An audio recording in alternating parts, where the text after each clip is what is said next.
Did you know that the Acia originally featured a declass badge on its steering wheel? This logo can still be seen in the original version of the game. The snowy Acia has a problem with its grille, where if you crash the front end of it too many times, the grille will appear to float mid-air. This is not present in the Rockstar editor, but can be seen in-game.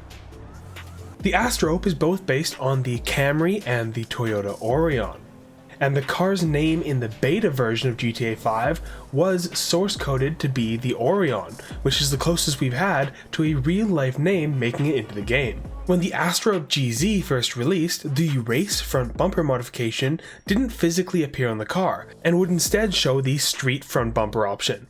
The actual race front bumper model could be seen in reflections in certain mod shops, such as the Auto Shop or Office Mod Shop.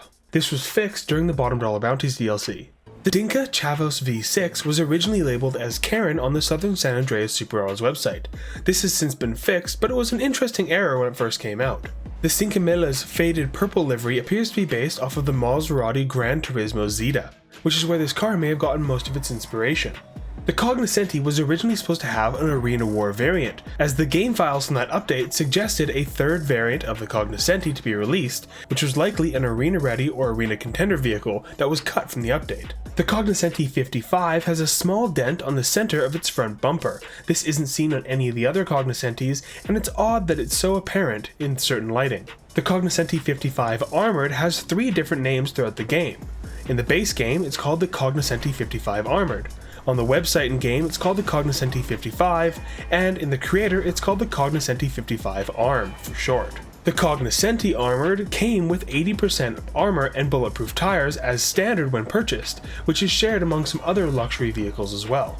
The Deity has indestructible front indicators. The lower indicators on the front sides of the car are indestructible and can't be damaged via crashes or gunshots, and this is likely due to the fact that they weren't programmed as lamps, as the machine gun props are placed over them when added. The Emperor originally leaned back when traveling at high speeds or accelerating rapidly. This has since been changed and has only been seen on a select number of vehicles throughout the game, despite the fact that it's a bit more realistic at higher speeds for an older vehicle as itself. The Beater Emperor was also made by Albany, but the steering wheel has declass badging on it, which is odd and clearly a mistake on Rockstar's part. The snowy version of the Emperor has the option to add a phone holder as Extra 1. This feature is not available on the rusted variant, which is what the snowy variant is based off of. The Fugitive's front bumper does not line up perfectly with its front fenders, and can be seen on either side having misaligned sections, causing black lines to be seen. The Glendale occasionally has a glitch in the enhanced version of the game where when turbo is installed in first person, the engine temperature gauge will function as a boost gauge. I wasn't able to get this to show up, but apparently it has not been fully patched and only shows up occasionally when driving this vehicle. The Glendale Custom was listed on the Rockstar Social Club as a super moddable and buyable vehicle, but it's actually the super modded version of the regular Glendale which should have that modification tag, and on top of that, it's not directly purchasable. The Hardy's wheels will clip on lower suspension options when going over curbs, bumps, or turning. This is more apparent than some other vehicles that have minor clipping, as it cuts directly through the fender a significant amount.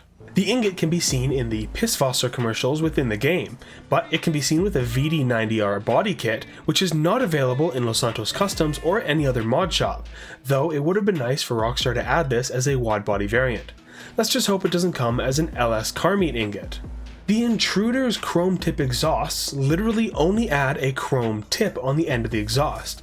You can see because the tips don't actually line up with the base exhaust and just act as an extension on the original exhausts. The Minimus's front left indicator is affected by window tint. Now we've seen headlights and other random indicators being affected by this modification, but it's odd that it only takes place on the left indicator beneath the headlight, and not the right indicator or either of the headlights. Now, as we begin to near the end of 2025, I'd like to remind everyone that I do have some goals set in place. At 75,000 subs, I'm going to rank every single parking lot in the entire game. And I'm not entirely sure what I'm going to do at 100,000, but some suggestions have included ranking every house or every building in the entire game. So if that's something you'd like to see, let me know what we should do for 100,000, and perhaps we'll set a goal for that before GTA 6. The Premier's PRM shield badge on the rear portion of the vehicle resembles the side badges of the 5th generation Pontiac GTO, which is an interesting little Easter egg. With the Primo, when you apply custom rims, thus exposing the brakes, the brake calipers would originally glow the same way as the vehicle's lights. It's more evident at nighttime, particularly in dark areas, but it appears that this has since been patched, which is unfortunate because it looks pretty interesting in the pictures. On the Primo Custom, some trunk and ice combinations may intersect with one another.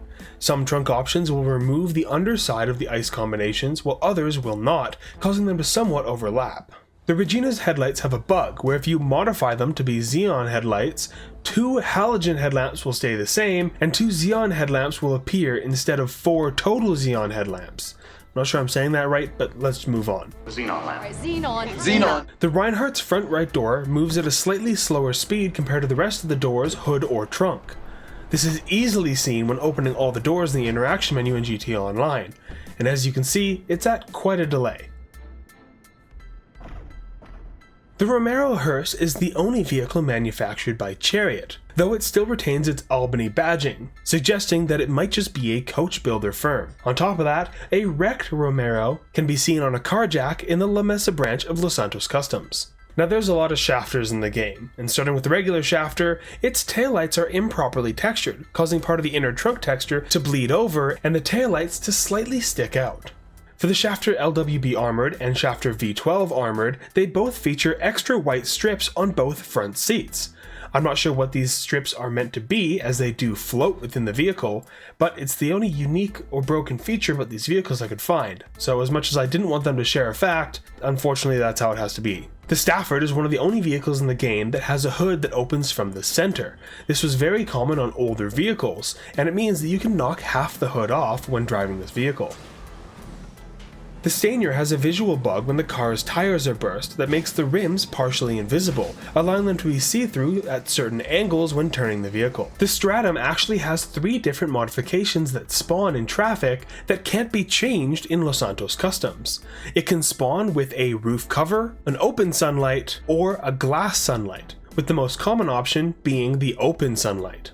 The Stretch has an incorrectly mapped bottom texture on the underside of the vehicle. The main design doesn't reach the rear end properly, leaving a section where a rear axle would normally be, but it's duplicated at the end to make space for the actual tires that are located farther back than on a normal vehicle. The Super Diamond was originally classed as a sports car prior to the 1.01 patch. It was then updated to Sedans class, then switched back to sports in the 1.1 patch, and then changed yet again in the 1.11 patch back to sedans.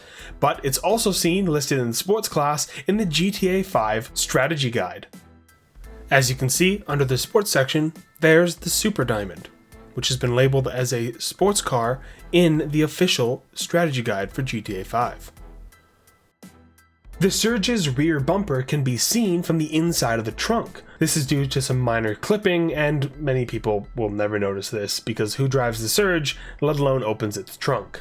The tailgater was originally supposed to have a different design for its rear taillights, with the reverse light being surrounded by the rear light and brake lights, but this was changed later in the game. However, the old texture can still be seen here. When switching the dash in the Tailgater S, you'll notice that the alignment of the gauge cluster, particularly around the warning lights, is located in the same place on both of the customized options, but slightly different on the stock option. The turreted limo has 2 different map icons depending on how you request the vehicle.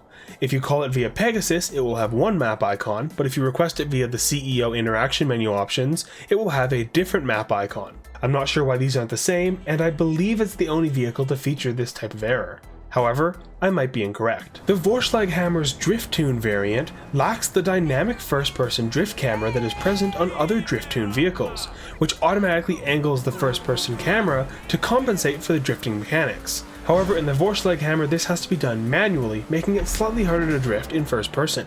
When the Warner first came out, Police Chatter identified the car as an Anis vehicle rather than a Volcar vehicle.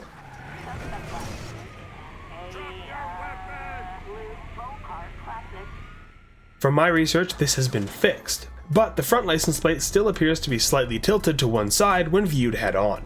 The Warner HKR has small empty spots on the rear section of its interior, specifically when having the race interior option chosen. The Washington's headlights were originally tintable via the window tint. This has since been fixed, and it might be one of the only vehicles where an issue like this has been fixed or patched, as most of the time Rockstar just leaves it in the game. But there you have it, 44 facts for all 44 sedans in the entire game. Let me know what class we should cover next time.